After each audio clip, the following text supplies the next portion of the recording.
Turma de Defesa da Constituição, pessoal, vamos chegando para mais uma videoaula aqui no YouTube. Vamos dar sequência ao nosso conteúdo, vamos tratar aqui da teoria da nulidade das normas inconstitucionais. Nós terminamos a última videoaula falando exatamente a este respeito. Senhores, olha só, a teoria da nulidade, vamos colocar aqui de novo o nosso título, teoria da nulidade das normas inconstitucionais. Pessoal, olha só, quando a gente fala da teoria da nulidade, a gente tem que lembrar o seguinte: a jurisprudência do Supremo Tribunal Federal adota exatamente essa teoria aqui. Então, quando nós falamos da teoria da nulidade, nós estamos falando da regra na jurisprudência do STF. E nós estamos falando de uma eficácia ex tunc, ou seja, retroativa. Os efeitos da norma inconstitucional são desconstituídos. Agora, nós temos uma outra teoria, que é a teoria da anulabilidade. A teoria da anulabilidade não é regra, é exceção na jurisprudência do STF. Isso significa que a eficácia é ex nunc, ou seja, pró futuro. Os efeitos da norma inconstitucional são preservados. Tudo bem? Essa distinção nós chegamos a trabalhar de alguma forma, ainda que de forma incipiente, nós chegamos a falar na última videoaula. É imperioso que nós tenhamos domínio a respeito disso. A teoria da nulidade das normas inconstitucionais constitui regra na jurisprudência do Supremo Tribunal Federal, enquanto a teoria da anulabilidade constitui exceção na jurisprudência do Supremo Tribunal Federal. Nós chegamos já a pontuar que o vício da inconstitucionalidade, a mácula, a eiva da inconstitucionalidade, ela atinge o plano da validade da norma. Por isso, na última videoaula, nós afirmamos uma máxima de que lei inconstitucional é lei inválida. Porém, a declaração da inconstitucionalidade, isto é, o pronunciamento judicial que reconhece a inconstitucionalidade daquela norma, repercute sobre o plano da eficácia. Por isso que a declaração de inconstitucionalidade, segundo a jurisprudência do Supremo Tribunal Federal, opera, via de regra, eficácia retroativa, isto é, a declaração da inconstitucionalidade, ela se dá sob o abrigo da teoria da nulidade, desconstituindo todos os efeitos produzidos pela norma inconstitucional. Se não me falha, devo ter dito a respeito de uma frase que eu gosto muito do professor Manuel Gonçalves Ferreira Filho, que a declaração de inconstitucionalidade fulmina, atinge a lei no seu berço, no seu nascedouro, desconstituindo todos os efeitos produzidos pela norma, agora declarada inconstitucional. Por quê? Porque o vício em si mesmo, ele é congênito à norma. A norma nasce inconstitucional. Apenas o que houve posteriormente foi a declaração, o reconhecimento mediante pronunciamento judicial daquele vício da inconstitucionalidade, que sempre existiu. Porque a regra é a teoria da nulidade. Nós chegamos a explorar também um pouco esse aspecto. Vamos resgatar aqui. Por que a regra na jurisprudência do Supremo é da teoria da nulidade? Senhores, olha só. Quando nós afirmamos a regra na jurisprudência do Supremo Tribunal Federal a respeito da teoria da nulidade, nós estamos asseverando o seguinte: quando eu tenho na linha do tempo, veja, na linha de baixo eu vou representar tão simplesmente a vigência da Constituição de 88 até os dias atuais. Simplesmente isso. Todavia, imagine que, então temos aqui a Constituição de 88, imagine que uma lei qualquer, lei A, tenha sido editada em 1995 e que em 2005 ela foi declarada inconstitucional.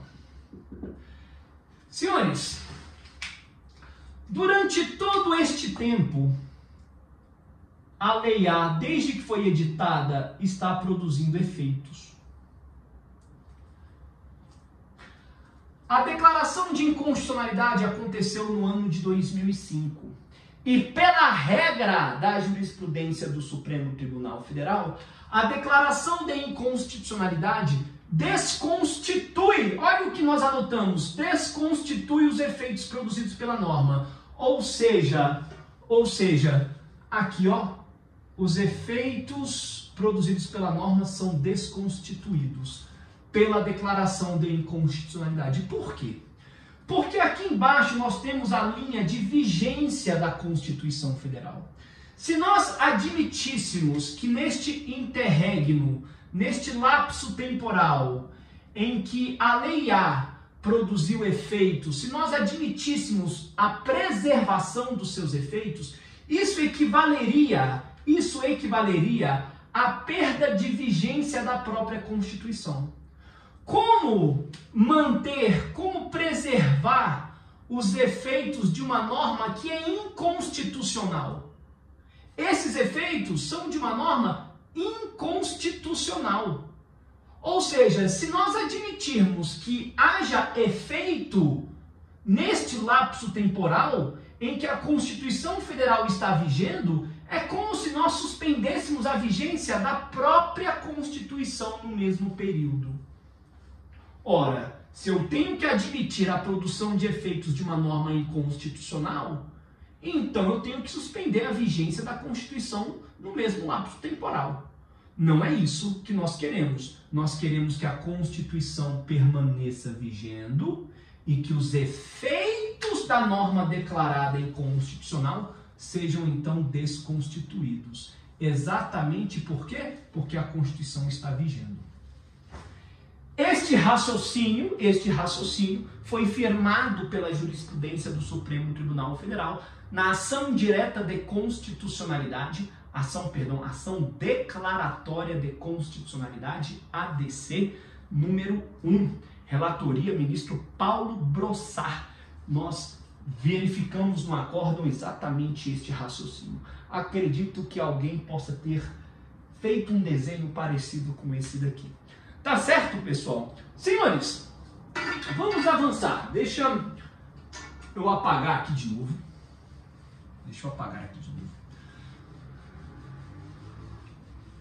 Para representarmos outro raciocínio que devemos desenvolver. Tá? Olha só. Você já sabe, então,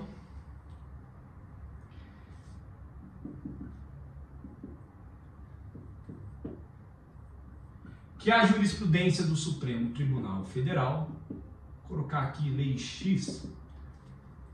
E aqui eu tenho a declaração de inconstitucionalidade. Senhores, via de regra, mediante a declaração de inconstitucionalidade, nós teremos a desconstituição dos efeitos da norma declarada inconstitucional. A declaração de inconstitucionalidade fulmina a lei no seu nascedouro, no seu berço. Pessoal, quando ocorre a declaração ex tunc, a eficácia é retroativa. Lembrando, essa é a regra. Isso se chama teoria da nulidade. A teoria da nulidade. Se a eficácia é ex nunc, então a eficácia é pro futuro. É a exceção. E aqui a teoria da anulabilidade. Senhores, são duas teorias que convivem na jurisprudência do Supremo. Se a eficácia é retroativa, os efeitos são desconstituídos. Agora, se a eficácia é pro futuro, então os efeitos são preservados e a lei deixa de produzir efeitos apenas daqui em diante. É assim que funciona. Vamos lá. Primeira observação. Quando o Supremo Tribunal Federal abandona a teoria da nulidade, abandona a sua regra, ele o faz sob que fundamento? Ele faz sob o fundamento indicado lá no artigo 27 da Lei 9868 de 99. Migrar da teoria da nulidade para a teoria da anulabilidade, essa migração, ela tem um nome. Fazer isso daqui, sair da teoria da nulidade, abandonar a regra em busca da exceção, existe um nome. A gente chama isso de técnica da modulação dos efeitos. Técnica da modulação dos efeitos. Em que consiste a técnica da modulação dos efeitos? É a relativização da regra da teoria da nulidade em prol da teoria da anulabilidade. O que fundamenta esta possibilidade? O que fundamenta o Supremo sair da teoria da nulidade, abandonar a eficácia retroativa em favor da eficácia pro futuro? É o artigo 27 da Lei 9868 de 99. Senhores, o que diz o artigo 27 da Lei 9868 de 99? Vou apagar aqui de novo. Vamos avançando. Olha só. A técnica da modulação dos efeitos, temos aqui. Técnica da modulação dos efeitos. O que significa isso? É a teoria da nulidade, nós sairmos da teoria da nulidade para a teoria da anulabilidade.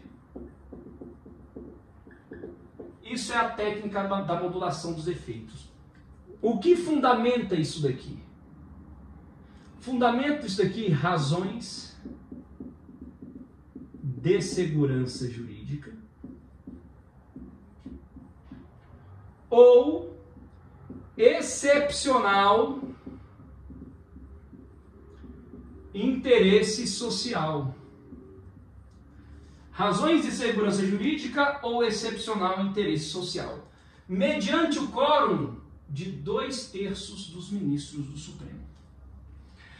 Senhores, é isso que está previsto no artigo 27 da Lei 9868 de 99. A gente vai falar muito ainda sobre essa lei, calma, tá? Pessoal, olha só. O ano da lei é o ano de 1999. A questão que se coloca é a seguinte: antes de 1999, o Supremo Tribunal Federal poderia realizar a técnica da modulação dos efeitos?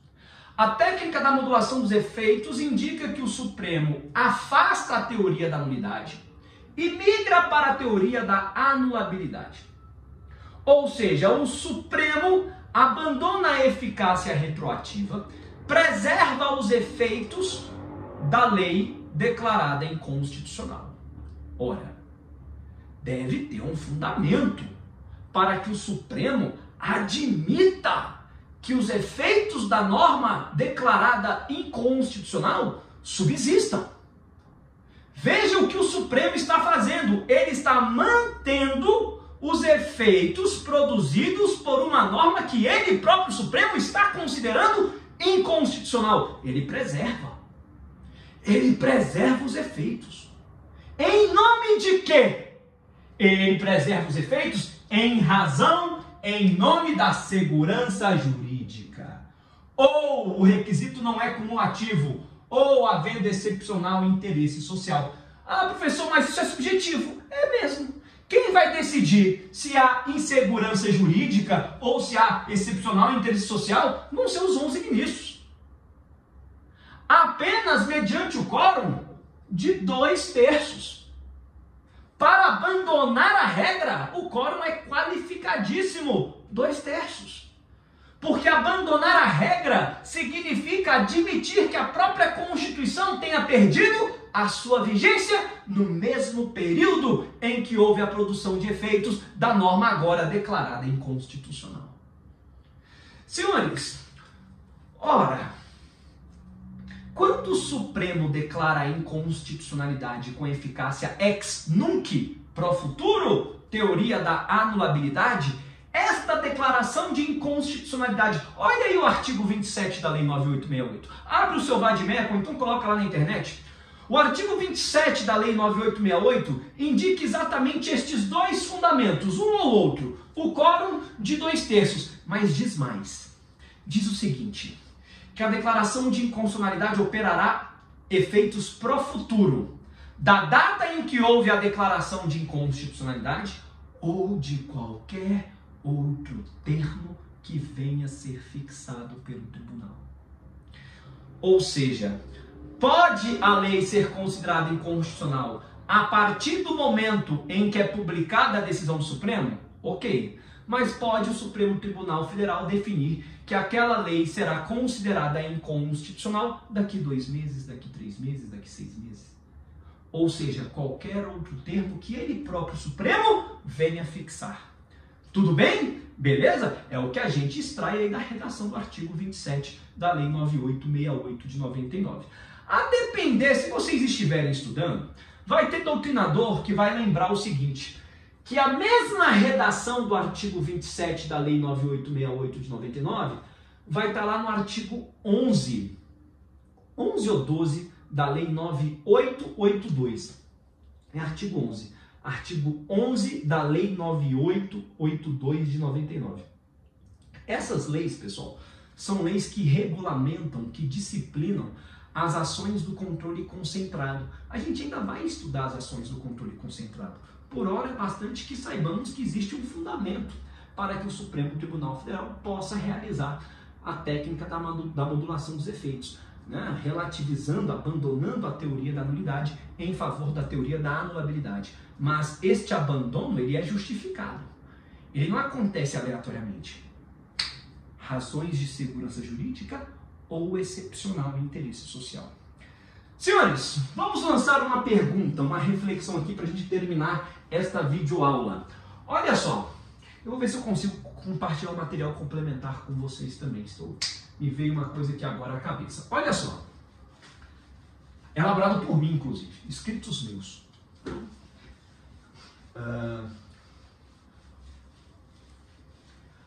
de 99, não é isso? A lei é de 99. Eu pergunto,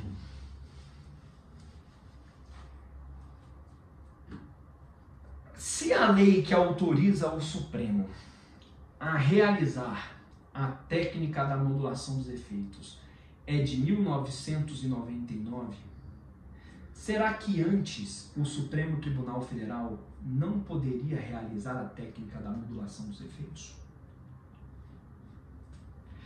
Será que desde a criação do Supremo Tribunal Federal pelo Decreto 848 em 1890 e desde que há o controle de constitucionalidade instituído entre nós, o primeiro sistema de controle de constitucionalidade no Brasil foi instituído pelo mesmo Decreto 848 de 1890, quando trouxe o sistema do controle difuso. Nós iremos ver com vagar isso, apenas estou lançando algumas informações, já para você se ambientar aí com a nossa disciplina. Será que desde que há o controle de constitucionalidade entre nós, o Supremo jamais adotou a teoria da anulabilidade? Será que nunca, desde então, o Supremo Tribunal Federal relativizou a teoria da nulidade? Será que somente a partir da autorização legislativa da Lei 9868 de 99 e da Lei 9882 de 99 é que o Supremo Tribunal Federal finalmente pôde abandonar a teoria da nulidade? A resposta, evidentemente, é negativa.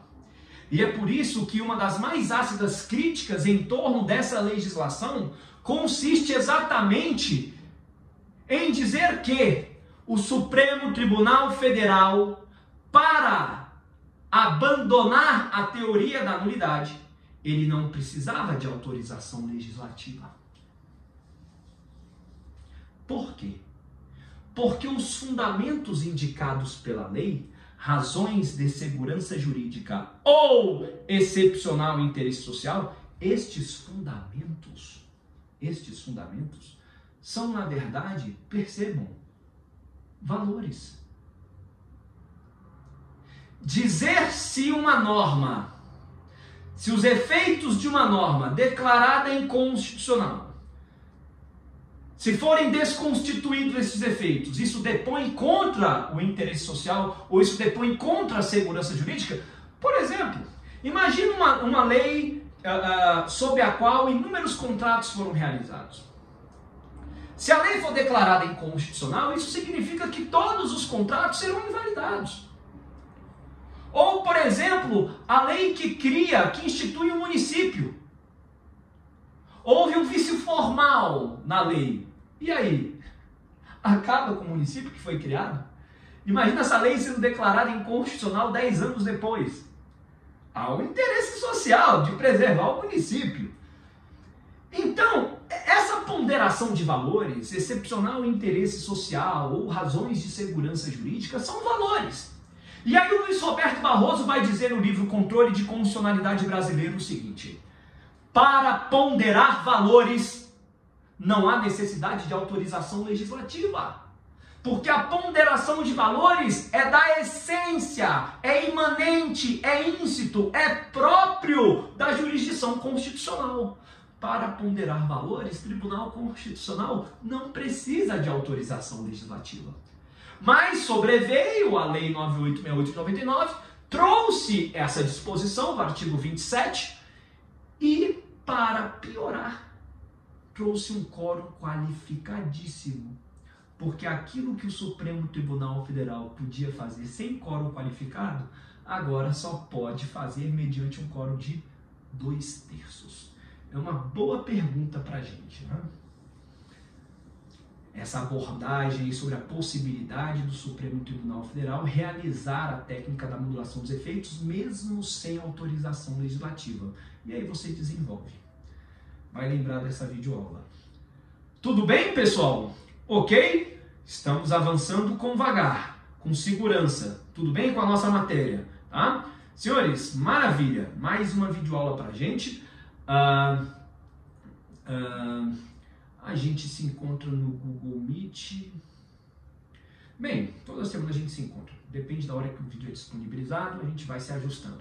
Vai se orientando lá pelo que a gente colocar lá no Classroom. Tá bom, pessoal? Ok, maravilha. Até a próxima. Forte abraço.